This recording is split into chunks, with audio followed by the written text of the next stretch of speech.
Je me demande si vous avez jamais fait l'expérience, en tant que parent, de demander à votre enfant d'accomplir une tâche quelconque, et pour mener à bien ce travail, vous lui avez tout fourni. Vous lui avez fourni tout l'équipement et tous les outils, toutes les motivations et tout l'encouragement dont il a besoin pour bien accomplir cette tâche donnée ou cette mission. Et vous revenez un peu plus tard et trouvez qu'il n'a même pas commencé, encore moins fini le travail. Ça vous dit quelque chose? Je me demande si d'un autre côté vous avez été dans une situation en tant que patron où vous avez confié une tâche à un employé ou à un collègue en disant « Regarde bien, voici tout ce dont tu as besoin pour t'aider à bien accomplir cette mission et bien finir le travail. » Tous les outils, toutes les motivations, tout l'encouragement, tout ce dont ils auraient besoin. Et vous apprenez qu'ils n'ont même pas commencé à prendre cette mission au sérieux, encore moins l'accomplir. Je me demande quelle serait votre réaction.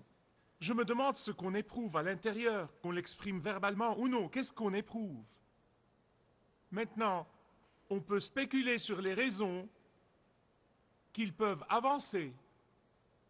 Certains diraient tout simplement qu'ils n'ont pas pu le faire parce qu'ils étaient trop occupés et qu'ils n'ont pas eu le temps. Quelqu'un d'autre dirait « J'ai jugé que ce n'était pas aussi important ou urgent que ça et je l'ai juste laissé de côté.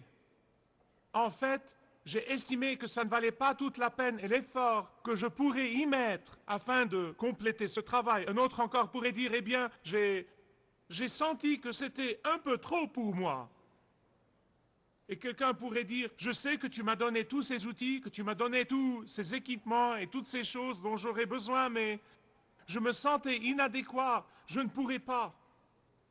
Et alors, vous sentez cette profonde déception vous resserrer le cœur. Mais je voudrais vous demander, quels seraient vos sentiments si vous aviez demandé ce travail non pas une fois, mais vous l'aviez demandé 2 fois, 3 fois, 4 fois. Malgré vos nombreux rappels et votre insistance, le résultat était le même et il s'est produit encore et encore. Je me demande combien profonde serait votre déception, je me demande. Quand vous écoutez toutes ces excuses, je n'ai pas pu, j'étais trop occupé, je n'ai pas eu le temps, j'étais trop fatigué, c'en était trop et tout le reste. Qu'est-ce que vous éprouvez? Je crois que la plupart d'entre nous penserait que la personne ne nous a pas pris au sérieux, ou alors que la personne a dû se dire qu'on plaisantait, ou encore que c'était injuste de notre part de leur confier une telle tâche ou une telle mission. D'autres sentiront qu'ils ne sont pas aimés par cette personne, ou qu'ils ne sont pas appréciés par cette personne, ou qu'ils ne sont pas respectés, ou qu'elle ne leur fait pas confiance. En tout cas, la déception est certaine, la douleur est réelle, et la peine est concrète. Le sentiment de désillusion est tangible. Et tôt ou tard, selon votre degré de patience, de tolérance et de persévérance, vous allez agir. Tôt ou tard, vous allez agir. Tôt ou tard, vous allez faire quelque chose. Tôt ou tard, vous allez faire une réaction contre cette légèreté quant à vos consignes, cette indifférence de la mission, ce déni, cet outrage à vos ordres. Tôt ou tard, vous allez faire quelque chose, peu importe quoi. Si vous vous êtes retrouvé dans une telle situation, si vous en avez fait l'expérience, alors vous commencez à saisir la profondeur du cœur de Dieu. Vous commencez à découvrir, juste un tout petit peu, la douleur de Dieu. Il a confié à ses enfants une mission. Il la leur a répétée encore et encore. Mais ils l'ont ignorée. Je me demande si vous commencez à deviner la profondeur de la souffrance de Dieu, causée par ses enfants qu'il a envoyés, qu'il a dépêchés, qu'il a bénis, ces enfants qu'il a équipés, ces enfants qu'il a enrichis, mais qui ont délaissé la charge ou alors qui aujourd'hui aiment à s'occuper de tellement de choses qu'ils en oublient sa mission, ou alors qu'ils n'en veulent pas, ne s'en soucient pas le moins du monde, ou encore qu'ils n'ont aucune confiance dans les promesses de Dieu pour accomplir sa mission et sa tâche. Et ils ne font rien du tout. Ils ne font rien du tout. Quelle que soit la raison. Mais la déception de Dieu, ne vous y trompez pas, mes chers amis, la déception de Dieu est très réelle. La douleur divine est palpable. L'affliction de Dieu, le Père, est sûre. Le sentiment d'être lâché est très tangible. S'il y a une distinction entre la foi biblique et toute autre religion, c'est celle-ci. Écoutez-moi bien. Notre Dieu a le bras étendu. Notre Dieu s'intéresse à nous. Notre Dieu est Dieu qui nous recherche. Notre Dieu nous appelle sans arrêt. Notre Dieu nous quête tout le temps. Alors que dans toutes les autres religions, à la base, c'est principalement l'homme qui essaye, qui peine, qui travaille dur à tenter de gagner son Dieu à sa cause, en essayant de parvenir à lui, mais en vain. Le christianisme biblique est en réalité très clair dès le début. C'est notre Dieu qui se tient les bras ouverts, c'est notre Dieu qui nous appelle, c'est notre Dieu qui est à notre recherche. Et dès le commencement, dès le début de l'histoire, Dieu a choisi d'employer des êtres humains pour proclamer son message. Dieu a choisi des êtres humains comme médiateurs pour arriver à l'humanité. Dieu a appelé des êtres humains imparfaits à devenir ses enfants et les a chargés de le faire connaître. Dès le commencement, Dieu a choisi des instruments humains pour témoigner de son grand nom. Je ne sais pas si vous y avez jamais réfléchi comme je le fais, car moi personnellement j'y pense souvent. Surtout quand je reconnais ma propre fragilité et mes propres défaites et mes propres faiblesses. Et je me dis tout le temps, Seigneur, si j'étais Dieu, je n'aurais jamais confié cette tâche aux humains. Je veux dire, si j'étais Dieu, je n'aurais jamais délégué cette importante tâche, cette importante mission à des êtres aussi fragiles. Mais gloire à Dieu, je ne suis pas Dieu. Un amen conviendrait ici. C'est la façon qu'il a choisi de faire. Et je me demande souvent, pourquoi? Mais voyez la ferveur profonde de Jésus, sa passion à confier cette mission à ses enfants, celle d'être ses témoins dans le monde. Pour bien comprendre, on doit bien examiner le contexte historique de cette soif, de ce désir ardent de Dieu de voir ses enfants devenir ses témoins et qu'ils soient sel et qu'ils soient lumière. Et c'est alors qu'on peut vraiment comprendre comment son peuple, son propre peuple, le déçoit encore et encore. Lorsque la plupart des prédicateurs et catéchètes parlent de la grande mission, dans Matthieu 28, 18, et j'y reviens dans un instant, ils en parlent comme si elle était réservée aux prédicateurs, aux catéchètes, aux évangélistes et aux missionnaires. Mais ce n'est pas vrai. C'est pour toute personne qui professe Jésus comme l'unique sauveur de son âme et Seigneur de sa vie. C'est pour nous tous.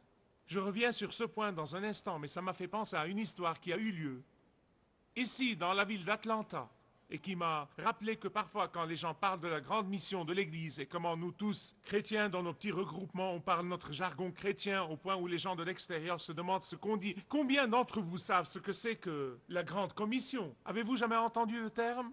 Il y en a beaucoup. 3 promoteurs immobiliers discutaient entre eux. Rappelez-vous que c'était en fait au moment où le marché de l'immobilier était au plus bas. C'était une période difficile et ceux qui sont dans l'immobilier s'en souviennent. Et donc ces 3 personnes discutaient et 2 d'entre eux étaient des chrétiens qui connaissent le Seigneur, qui aimaient le Seigneur, alors que l'autre n'était pas trop pratiquant et ne connaissait pas du tout ce jargon chrétien. Et ils parlaient de la grande commission, la grande commission, la grande commission. Et finalement, ce type qui n'était pas trop pratiquant et qui ne comprenait pas le terme n'en pouvait plus et dit tout exaspéré, « Dites les gars, où donc est la grande commission? Je n'en ai plus vu depuis des mois. »